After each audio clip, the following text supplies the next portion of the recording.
तो गोप ग्वालों ने कहा, कृष्ण तू कहता था कि मेरे मामा का घर है, तो यहाँ पर हम जब तेरे मामा के यहाँ पर आए हैं तो कुछ वस्त्र नहीं पहनाएगा हमको। आज भगवान श्री कृष्ण वहीं सामने एक धोबी का घर था जो अनेक प्रकार के राजाओं के वस्त्रों को वहां पर रखे हुआ था। आज भगवान श्री कृष्ण उसको वहां पर सभी गोप ग्वालों को वहां पर लेकर के जाते हैं। लेकर जाने के बाद में भगवान श्री कृष्ण धोबी से कहते हैं, अब वहां पर भगवान श्री कृष्ण सभी को मामा कहकर संबोधित करते थे। आज भगवान श्री कृष्ण कहते हैं, मामा, धोबी मामा, हम गोप ग्वालों को कुछ वस्त्र चाहिए, हम लोगों को वस्त्र दें। तब धोबी कहता है कि तुम कहीं गोकुल से तो नहीं आए हो? भगवान श्री कृष्ण कहते हैं कि हाँ। धोबी कहता है कि तब मैं समझ गया, अब तुम्हारा अंतिम समय है, अब तुम जितना सजना संवरना चाहो तुम आज समझ समझ लो। आज भगवान से जब इतनी बात कही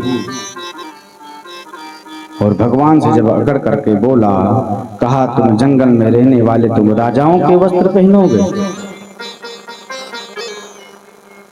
जैसे ही इतना कहा, भगवान ने एक थप्पड़ खींच करके मारा।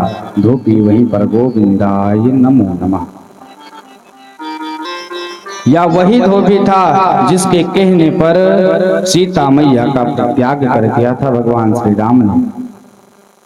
जब वनगमन से भगवान फिर से अयोध्या आए थे, तो वही धोबी था जिसने माता सीता के ऊपर कलंक लगाया था। आज भगवान श्री कृष्ण ने द्वापर युग में आकर के उस धोबी से अपना बदला लिया, उसको सबक सिखाया कि किसी के बारे में जब तक जाने नहीं उसके बारे में हम बोले नहीं।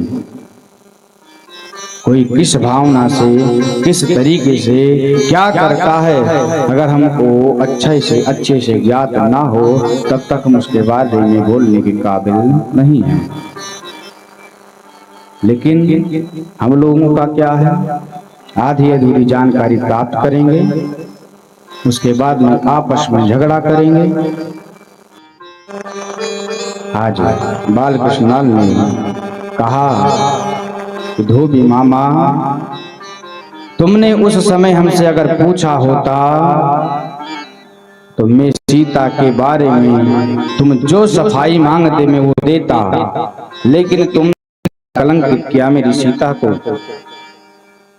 आज भगवान श्री कृष्ण द्वापर युग में उस धोबी को सबक सिखाते हैं। आज गोप ग्वालों ने जो वस्त्र पहने थे वो राजाओं के वस्त्र थे। गोप ग्वाल 10-11 साल के और कहां 15-20 साल के वर्ष के लोगों के, राजाओं के बच्चों के कपड़े थे। आज वो कपड़े पहने हुए थे, तो सड़क पर चलते तो जैसे लगता कि सफाई कर्मी आए हैं, पूरी सड़क को साफ करते हुए चलते। तब भगवान श्री कृष्ण एक दर्जी था, उस दर्जी के पास लेकर के गए और दर्जी से निवेदन किया कि हम लोगों के वस्त्र काट छाट करके खूब अच्छे और सुंदर और सुशील बना दो। दर्जी ने भगवान के वस्त्रों को, गोप ग्वालों के वस्त्रों को अच्छे से काट छाट करके सुंदर सा बना दिया। भगवान ने आशीर्वाद दिया कि जाओ, जितने का वस्त्र नहीं होगा उससे ज्यादा तुम्हारी सिलाई हो जाएगी। और आज ये सत्य भी है, जितने का हम कपड़ा खरीद कर नहीं लाते उससे ज्यादा हम सिलाई दे देते हैं दर्जी को। और या वही दर्जी था जब ये पूर्व जन्म में मिथिला का दर्जी था, इसी ने राम और लक्ष्मण के लिए वस्त्र बनाए थे, परंतु इसकी इच्छा थी कि मैं स्वयं अपने हाथों से ही वस्त्र पहनाऊं। आज भगवान ने दर्जी की उस मनोकामना को भी पूर्ण किया। आज भगवान ने उसके हाथों से वस्त्र को पहन करके उसको कृतार्थ किया। आगे चलते हैं भगवान, तब माली मिलता है, सुदामा नाम का माली। माली ने बड़े ही हर्ष से भरकर दंडवत प्रणाम किया और गंध पुष्पमालाओं से उनका स्वागत किया।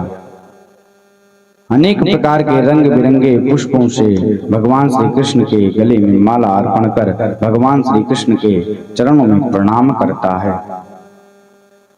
और प्रार्थना करता है कि तुम तो प्रभु जी चंदा सूरज, हम हैं नौलख तारे।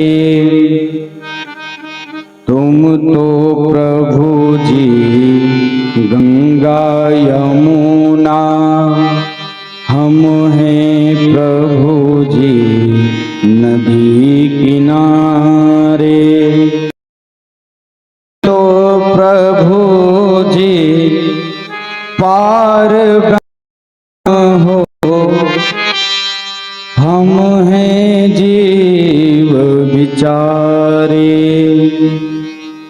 तुम हो प्रभु जी यदुकुल नंदन, हम हैं माला वारे। आज माली कहता है कि हे भगवान, आप तो चंद्रमा और सूरज हैं और हम आपके प्रकाश से चमकने वाले तारे हैं।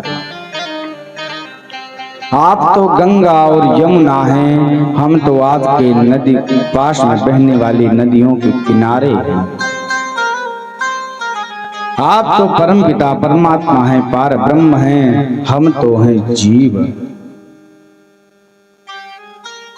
और आप यदुकुल नंदन हैं और हम हैं माला वारे।